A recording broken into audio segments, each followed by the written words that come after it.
നമസ്കാരം. നാട്ടിലിപ്പോൾ നമസ്കാരം. കേരളത്തിലിപ്പോൾ കല്യാണ സീസണാണ്. കല്യാണമെന്ന് കേൾക്കുമ്പോൾ ആദ്യം തന്നെ ഓർമ്മ വരുന്നത്, ഒരു കല്യാണ വീട്ടിലേക്ക് ആദ്യം വരുന്നത് സ്വർണം വാങ്ങുക എന്നതാണ്. എന്നാൽ സ്വർണത്തിന്റെ കാര്യം ആലോചിക്കുമ്പോൾ തന്നെ തല പുകയുന്ന മലയാളികൾ ഇപ്പോൾ കൂടുതൽ ആശങ്കയിലേക്ക് പോയിക്കൊണ്ടിരിക്കുകയാണ്. കേരളത്തിൽ സ്വർണ്ണവില വീണ്ടും കൂടിയിരിക്കുകയാണ്. കഴിഞ്ഞ 3 ദിവസത്തിനിടെ 1500 രൂപയോളമാണ് വർദ്ധിച്ചിരിക്കുന്നത്.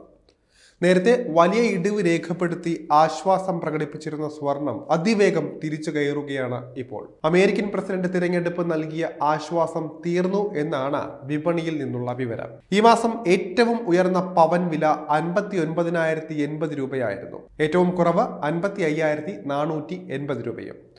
ഈ നിരക്കിൽ നിന്നാണ് കഴിഞ്ഞ 3 ദിവസമായി ഉയരാൻ തുടങ്ങിയത്. 480 രൂപയാണ് തിങ്കളാഴ്ച വർദ്ധിച്ചത്. ചൊവ്വാഴ്ച ആയപ്പോൾ 560 രൂപയും വർദ്ധിച്ചു. ഇന്ന്, അതായത് നവംബർ മാസം 20-ാം തീയതി 400 രൂപ കൂടിയിരിക്കുകയാണ്. കൃത്യമായി പറഞ്ഞാൽ ഏതാണ്ട് 3 ദിവസത്തിനിടെ 1500 രൂപ. വരും ദിവസങ്ങളിലും ഇതേ ട്രെൻഡ് തുടരും എന്നാണ് സൂചന. നമ്മൾ കഴിഞ്ഞ ദിവസം തന്നെ വില കുറയുന്ന സമയത്ത് സൂചിപ്പിച്ചിരുന്നു, കഴിയുമെങ്കിൽ സ്വർണം ഇപ്പോഴേ വാങ്ങി വയ്ക്കുക, അതുമല്ലെങ്കിൽ അഡ്വാൻസ് ബുക്കിംഗ് എങ്കിലും ചെയ്തു വയ്ക്കുക.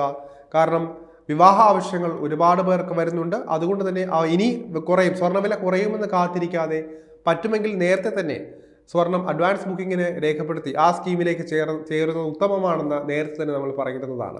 ഓരോ ദിവസം കഴിയുന്നതോറും സ്വർണ്ണവില കൂടുമെന്ന കാര്യത്തിൽ തർക്കമൊന്നുമില്ല. അതുകൊണ്ട് തന്നെ കാത്തിരിക്കാതെ എത്രയും വേഗം സ്വർണം വാങ്ങുകയോ അല്ലെങ്കിൽ അഡ്വാൻസ് ഒരു നിശ്ചിത തുക നൽകി അഡ്വാൻസ് ബുക്കിംഗ് ചെയ്തിടുകയോ ചെയ്യുകയാണെങ്കിൽ അത് ഒരുപാട് ഉപകാരപ്രദമാകും. പോക്കറ്റ് കീറാതിരിക്കാൻ നിങ്ങളെ സഹായിക്കുകയും ചെയ്യും. എന്തായാലും ഇന്നത്തെ സ്വർണ്ണ വിലയും വിപണിയിലെ മാറ്റങ്ങളും എന്തൊക്കെയാണെന്ന് വിശദമായി നോക്കാം. കേരളത്തിൽ ഇന്ന്, അതായത് നവംബർ മാസം 20-ാം തീയതി പവൻ സ്വർണത്തിന് 56,920 രൂപയാണ് വില.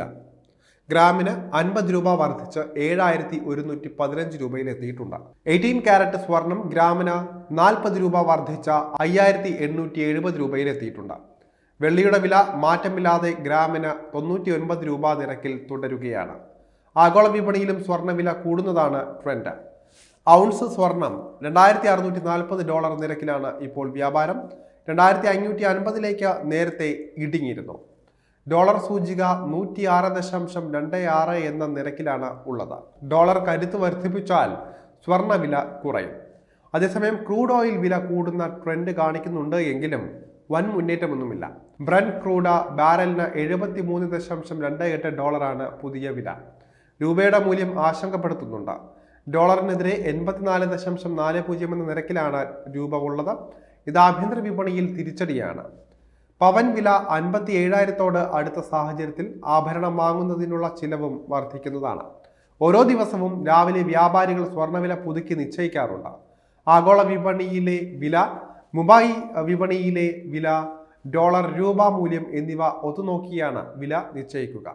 അതേസമയം ആഭരണം വാങ്ങുമ്പോൾ പണിക്കൂലി, നികുതി, ഹോൾമാർക്കിംഗ് ചാർജ് എന്നിവ കൂടി ഈടാക്കുന്നതായിരിക്കും. വാങ്ങുന്ന ആഭരണത്തിന് കുറഞ്ഞത് 5% പണിക്കൂലി വരും. ഡിസൈൻ കൂടുതലുള്ള ആഭരണമാണെങ്കിൽ പണിക്കൂലിയും നല്ല രീതിയിൽ കൂടും. കുറഞ്ഞ സ്വർണത്തിലുള്ള ആഭരണമാണെങ്കിലും പണിക്കൂലിയുടെ കാര്യത്തിൽ വ്യത്യാസമൊന്നും ഉണ്ടാകില്ല. അത് കാരണം തന്നെ വലിയ രീതിയിലായിരിക്കും അവസാനം ബില്ല് വരുമ്പോൾ നമ്മൾ കാണാൻ പോകുന്നത്. സ്വർണത്തിന്റെ വില, പണിക്കൂലി എന്നിവ ചേർത്തുള്ള സംഖ്യയുടെ 3% GST ആയിട്ട് ഈടാക്കുന്നത്. എല്ലാം കൂടി ചേർത്താണ് അവസാനം ജ്വല്ലറി വക ഒരു ബില്ല് കിട്ടുന്നത്. അതുകൊണ്ട് തന്നെ ഇന്ന് 1 പവൻ സ്വർണം ആഭരണമായി, മാലയോ വളയോ മറ്റുമായൊക്കെ വാങ്ങുന്നവർക്ക് 60,000 രൂപയ്ക്ക് മുകളിലാണ് വില. ഇനിയും കൂടുമെന്ന സൂചനയുള്ള സാഹചര്യത്തിൽ വിവാഹ ആവശ്യങ്ങൾക്കുൾപ്പെടെ ആഭരണം വാങ്ങാൻ കാത്തിരിക്കുന്നവർ ഒരിക്കൽ കൂടി ഓർമ്മിപ്പിക്കുകയാണ്, അഡ്വാൻസ് ബുക്കിംഗ് സംവിധാനം പരമാവധി ഉപയോഗപ്പെടുത്തുക. മിക്ക ജ്വല്ലറികളിലും ഈ ഒരു സംവിധാനം ഇപ്പോൾ ലഭ്യമാണ്. ആവശ്യമുള്ള സ്വർണത്തിന്റെ മുഴുവൻ തുകയും നൽകിയാണ് ബുക്ക് ചെയ്യുന്നതെങ്കിൽ 1 വർഷം വരെ കാലാവധി നൽകുന്ന ജ്വല്ലറികളും നമ്മുടെ നാട്ടിലുണ്ട്. പണം കുറയുന്നതിനനുസരിച്ച് കാലാവധിയിലും കുറവ് വന്നേക്കും. എന്തായാലും ഒറ്റയടിക്ക് കാശ് എടുക്കാനില്ലാത്തവർക്ക് അഡ്വാൻസ് ബുക്കിംഗ് സൗകര്യം നോക്കുന്നത് നല്ലത് തന്നെയാണ്.